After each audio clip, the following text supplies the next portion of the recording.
কৰ্মচাৰীক এতিয়া নাকি লগাবলৈ সাজু হৈছে ৰাজ্য চৰকাৰ কিয়নো এতিয়াৰ পৰা কোনো কাম পেলাই থব নোৱাৰিব আৰু যদিহে কোনো কাম পেলাই থয় তেনেহলে কিন্তু চৰকাৰী বিষয়া কৰ্মচাৰী 10,000 টকা পৰ্যন্ত জৰিমনা ভৰিব লাগিব আৰু এতিয়া কঠোৰ হৈ পৰিছে এই ক্ষেত্ৰত কঠোৰ হৈ পৰিছে ৰাজ্য চৰকাৰ আমি সবিস্তাৰে খবৰ ৰাখিছো আৰু এতিয়াৰ পৰা আসতে আৰু এইদৰে দেখিবলৈ পোৱা গৈছে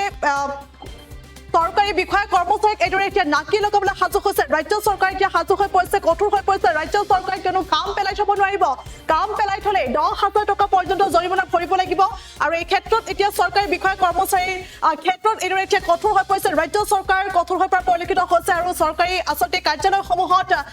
ফাইলসমূহ পেলাই থব নোৱাৰিব আৰু সেই কথা মন্তব্য কৰিছে ৰাজ্যৰ মুখ্যমন্ত্ৰী ডক্টৰ হিমন্ত বিশ্ব শৰ্মা আৰু কাম কৰোতে যদি দেৰি হয় তেনেহলে কিন্তু ভৰিব লাগিব 10,000 টকা পৰ্যন্ত ভৰিব লাগিব জৰিমনা ভৰিব লাগিব আৰু এই ক্ষেত্ৰত কিন্তু ডিসিও আসতে বাছি নাযাব মুখ্য সচিব পৰ্যন্ত কোনেও কিন্তু হাত খাইব নোৱাৰিব কিয়নো এতিয়া ৰাজ্য চৰকাৰ কঠোৰ হৈ পৰা পৰিলক্ষিত হৈছে কোনো চৰকাৰী বিষয়া কৰ্মচাৰী কিন্তু এতিয়া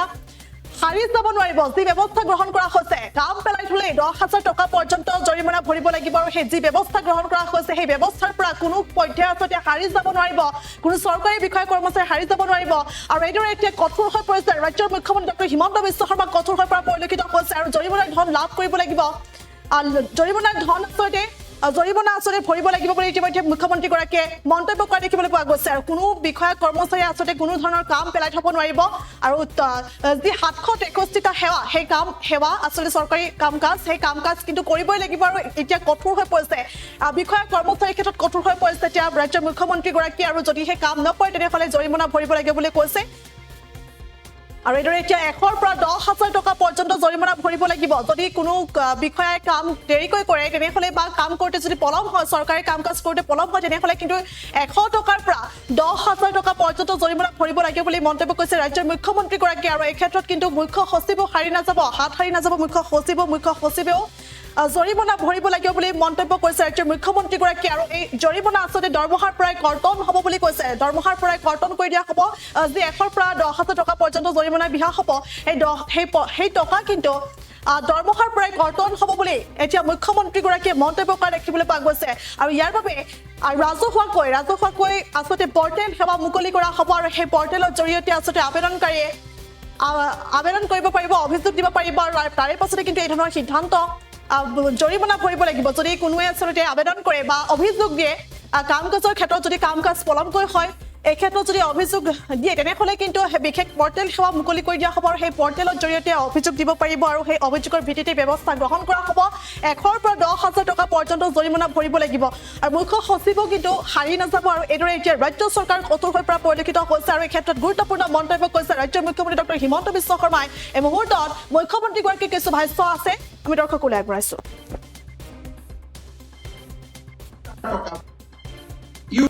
জনে 200 টকা দিব ডেপুটি সেক্ৰেটাৰীয়ে 500 টকা দিব আৰু অমুকে 1000 টকা দিব আৰু এই টকাটো চৰকাৰে নিদিয়ে অফিচাৰজন আৰু বিষয়া কৰ্মচাৰী দৰমহাৰ পৰা এই টকাটো দিয়া চৰকাৰে এইটো টকা নিদিয়ে অফিচাৰজনে নিজৰ দৰমহাৰ পৰা এই টকাটো দিব লাগিব নিজৰ চেলাৰীৰ পৰা দিব লাগিব বা এলডি এছিষ্টেণ্ট জনে ইউডি এছিষ্টেণ্ট জনে ডেপুটি সেক্ৰেটাৰী জনে এতিয়া নিজৰ পকেটৰ পৰা এই টকাটো দিব লাগিব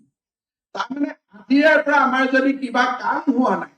আমি ডিসি ৰুমত গৈ তেওঁক ৰিকুৱেষ্ট কৰি থাকিব নালাগে যে মোৰ কামটো কিয় হোৱা নাই কাম বুলি ক'লে চাকৰি খোজাটো কাম নহয় ট্ৰান্সফাৰটো কাম নহয় এই 763টা সেৱা যিটো আমাৰ অধিকাৰ সেই অধিকাৰ কেইটা যদি আমাৰ হোৱা নাই আমি প্ৰথম পঞ্জীয়নভুক্ত এপিলেট অথৰিটিৰ ওচৰত যাম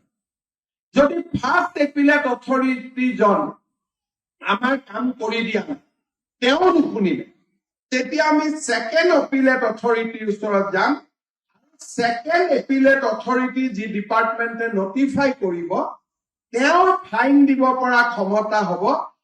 প্ৰথমজনৰ 1,000 পৰা 5,000 টকা দ্বিতীয় এপিলেট গলে ফাইন দিব পৰা ক্ষমতা হ'ব 100 টকাৰ পৰা 7,000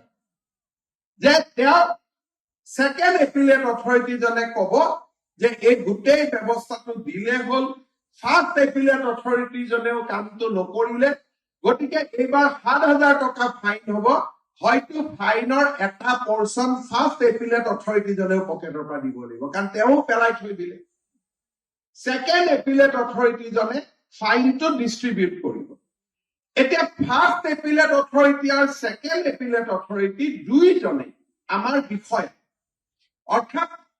প্ৰত্যেক অফিচৰ যিকোনো খবৰৰ বাবে যোগাযোগ কৰক 7099017330 অথবা 7099017990